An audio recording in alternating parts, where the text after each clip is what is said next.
E aí, gente, tudo bem? Professor Vitor Ikeda. E hoje eu vou falar com vocês sobre a expansão comercial e marítima europeia. Para quem acompanha aqui o canal, eu fiz uma leitura do livro do Boris Fausto. Comecei a leitura do capítulo 1 e é um pouco baseado nessa leitura que eu vou sintetizar o que foi esse processo conhecido como a expansão comercial e marítima europeia. O que a gente chama de expansão comercial e marítima europeia é o movimento de expansão dos Estados europeus que se acentua a partir do século XV e que resultou na colonização de várias regiões do globo terrestre. E esse movimento de expansão vai resultar, no limite, na conquista da América. Esse mesmo episódio histórico que eu chamei aqui de expansão comercial e marítima europeia era no passado chamado de grandes navegações. Grandes navegações é a forma tradicional como os historiadores mais antigos costumavam chamar esse fenômeno de expansão dos estados europeus pelo globo terrestre. Bom, eu particularmente não gosto do termo grandes navegações. Então vamos por partes, né? O termo grandes navegações, ele é um termo um tanto polissêmico. Por quê? Porque grandes navegações pode ser grande em relação à distância que esses navegadores vão atravessar a partir do século XV. E, de fato, a partir do século XV, eles vão navegar distâncias nunca antes percorridas até então. Mas o termo grandes navegações também serve para dizer que foram navegações grandiosas. Navegações feitas por heróis que desbravaram o mundo e conquistaram o mundo para os europeus. Então, o termo grandes navegações, ele é um termo problemático, porque ele é eurocêntrico, ele é acrítico e ele é cheio de valor. Ou seja, ele simplesmente ignora ou não considera todos os problemas causados pela expansão europeia às populações que eles conquistaram, dominaram e exploraram. Bom, eu vou explicar por que eu prefiro a expressão expansão comercial e marítima. Primeiro porque a expressão grandes navegações ela é insuficiente. Ela não permite a nós compreendermos as implicações problemáticas que a expansão europeia produziu.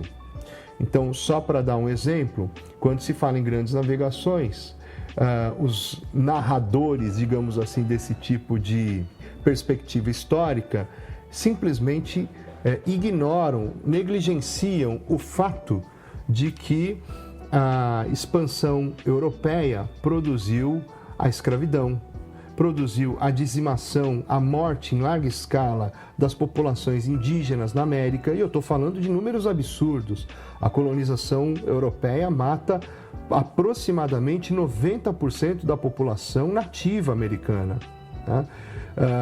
O termo grandes navegações também acaba escamoteando o fato de que os europeus eles estavam muito mais movidos por ambições materiais do que propriamente por interesses nobres, como se costuma dizer na historiografia tradicional. Então, o termo expansão comercial e marítima europeia, para mim, ele é mais adequado.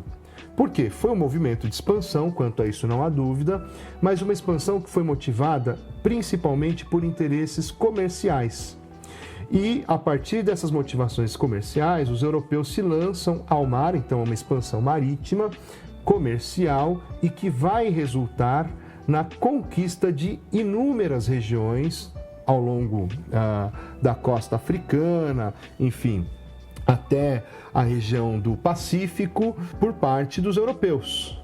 Isso para falar da costa da África ao Pacífico. Na costa Atlântico a gente já sabe, a conquista da América. Então o termo expansão comercial e marítima parece ser mais adequado a esse fenômeno que justamente foi uma expansão dos Estados europeus para ampliar os seus mercados, o seu comércio, e que se deu em grande medida pelos mares. Bom, vamos tentar entender de forma objetiva, clara, quais foram os fatores que levaram a essa expansão, beleza? Então, o primeiro fator que você tem que anotar no seu caderno é a escassez de metais preciosos. A Europa é um continente escasso de metais preciosos e existe uma mentalidade nessa época de que um estado ele é mais poderoso quanto mais metais preciosos ele tem acumulado em seus territórios. Muito bem, se a Europa é uma região escassa em metais preciosos, a solução é encontrá-lo fora da Europa. Então, a falta de metais preciosos no continente europeu leva os europeus a colonizarem regiões em busca de metais preciosos. O segundo fator que eu julgo também importante para entender a expansão comercial e marítima europeia tem relação com o comércio de especiarias. A Itália não era um país ainda, era uma região, a Península Itálica, composta por vários pequenos estados. Mas é importante que você saiba o quê? Que a Península Itálica controlava o comércio de especiarias. Todas as mercadorias que vinham do Oriente chegavam na Europa, todas não, mas a grande maioria delas, chegavam na Europa por portos italianos, Gênova e Veneza principalmente. Então os italianos monopolizavam o comércio de especiarias. E por se tratar de um monopólio, o preço cobrado pelos italianos era extraordinariamente alto. E essas mercadorias, elas eram revendidas, redistribuídas no interior da Europa. Então, o mercado de especiarias era um mercado muito quente, mas ao mesmo tempo um mercado muito inflacionado. De tal forma e maneira que setores da burguesia europeia começam a ressentir ter que comprar mercadorias italianas.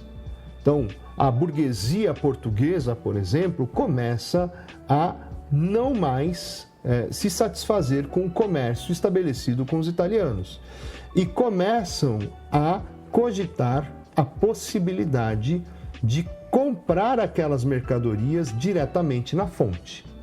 Bom, qual era a fonte dos italianos? Era o Oriente. Em particular, uma região chamada de Índias.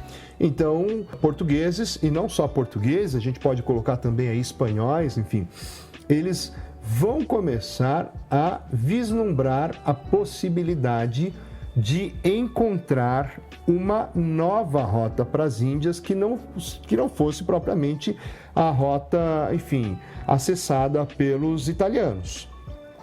Essa necessidade de encontrar uma nova rota para as Índias é um fator importante para a expansão europeia.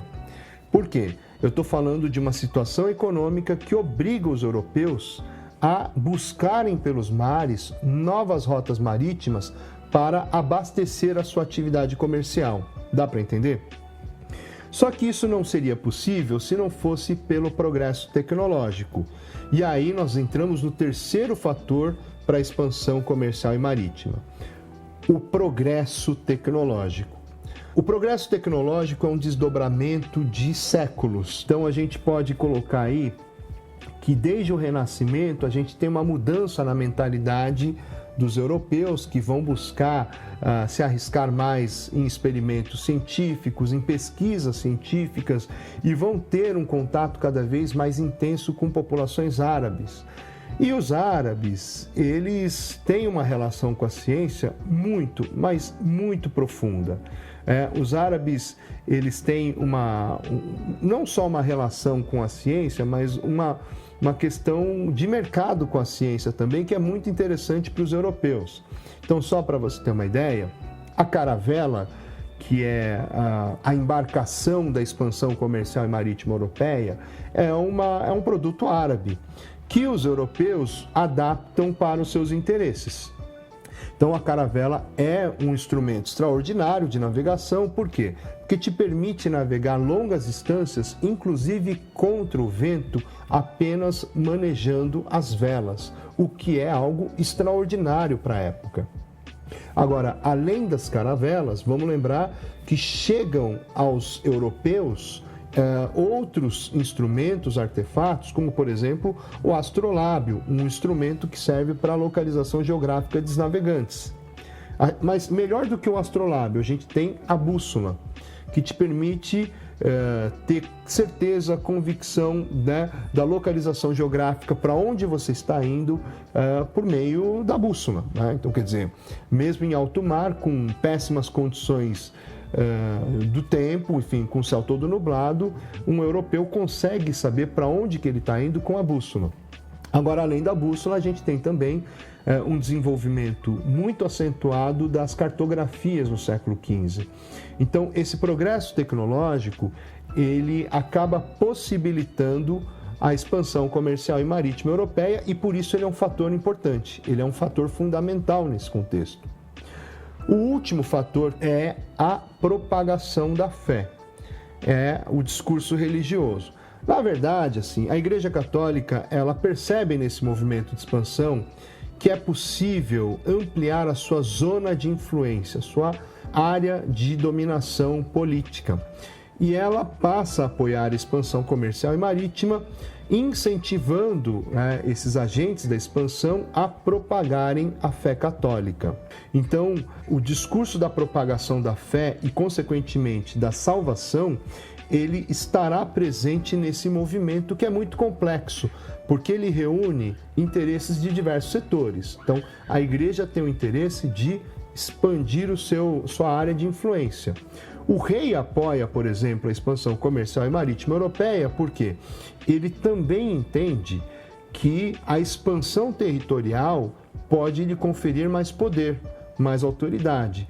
E a burguesia, que paga impostos ao rei, se submete ao domínio real porque entende que a expansão comercial promovida pelo rei também pode ser convertida em ganhos na atividade comercial deles próprios. Então a gente tem uma série de interesses que vão se articulando e vão se desdobrando nesse movimento de expansão que começa com Portugal conquistando Ceuta em 1415 e que vai se desdobrar no limite, ao que nos interessa aqui, na conquista da América, em particular na conquista do Brasil. Mas isso eu vou falar num próximo momento, num próximo vídeo. Por hora é isso, espero que vocês tenham gostado. Por favor, não esqueçam de curtir e compartilhar esse material. Para mim é muito importante, é um estímulo para eu continuar produzindo conteúdo. E é isso. Um abraço, gente. Tchau, valeu!